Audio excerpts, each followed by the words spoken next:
Right. Well, hello everyone.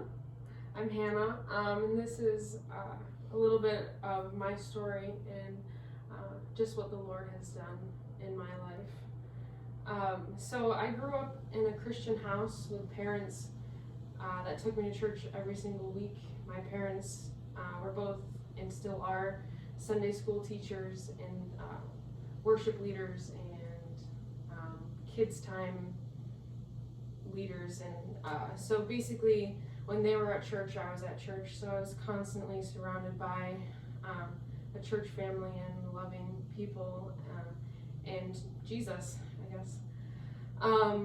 But I guess I didn't really have a personal relationship with Jesus. It was more through them, and I guess I just decided that since I went to church, I was a Christian, and kind of got to live the way that I wanted to live.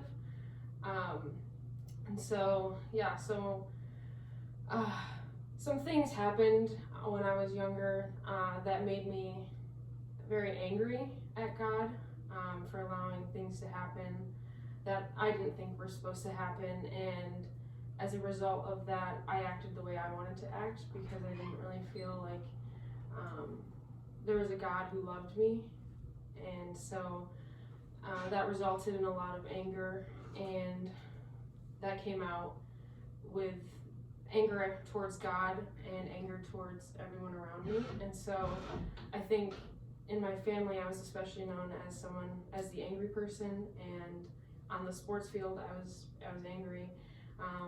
To my friends I was angry. Just wasn't super compassionate or loving towards a lot of people. And so, I went to church every Sunday, and so I heard that Jesus loved me, but I didn't think I deserved his love because I was angry and did things I wasn't supposed to be doing and just wasn't representing him how I was hearing that I should represent him. And so I was just very confused, I guess, and torn between the life that I shouldn't be living and the life that I was hearing that I was supposed to be and should be living. And so I went to church camp every summer, which was awesome. I loved it, and I got to play the role of the Christian at church and church camp, and pretend kind of that I was a Christian. But at the age of 16-ish, I was at church camp, and someone was preaching about the cross, which I had never really heard of before, and he just kept saying like that Jesus loved me and he died on the cross and did all these things to save me, and he did so that I could have freedom in Jesus, freedom from past things and other things. And he said the verse Luke 9:23 said, "If you want to be my disciple, you must deny yourself daily and follow me." And then he also spoke on the grace of God, that no matter what I had done or what anyone had done, that he still loved me. And so even though I blamed God for so many things, it didn't matter to him, and he still wanted to know me and love me, but he wanted me to turn away from the things that I'd been doing. And so one of my good friends, church camp friends, she was sitting next to me, and she was like, "Hey, do you want to go up to the altar and pray after the sermon?" And I was like, "Yeah, whatever, like I can do that. I could go to the altar and pray with you." And I was wrecked by the Spirit, I guess you could say. On that night, I lost it. I just like broke down, and I wasn't like prepared to break down like that. And so I was just a mess, and I was crying, and I was like, and God just like sent his Spirit and was like, "Hannah, like I love you so much, and it doesn't matter what you've done. Like just come to me. I know you've been angry. I know you've been like struggling. Just come to me." And so from that day on, it's like this weight has just been lifted off of me.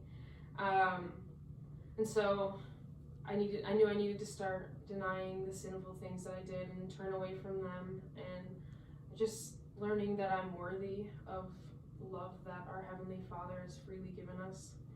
And now I get to live in a freedom and no longer held down by the things of my past. And he changed the anger that I was feeling to compassion and love, and just things that represent him and not things of the past. And so one of I guess you could say one of my life verses is 2 Corinthians 12:9. It says, "My grace is sufficient for you, for my power is made perfect in weakness. Therefore I will boast all the more gladly about my weakness, so that Christ's power may rest on me." And so that one, I just love that one because now I can rest knowing that no matter what I've done or what I do, I can still run into the arms of a Heavenly Father who loves me, and His grace will never run out, and I don't need to be ashamed of anything anymore. Thanks for listening.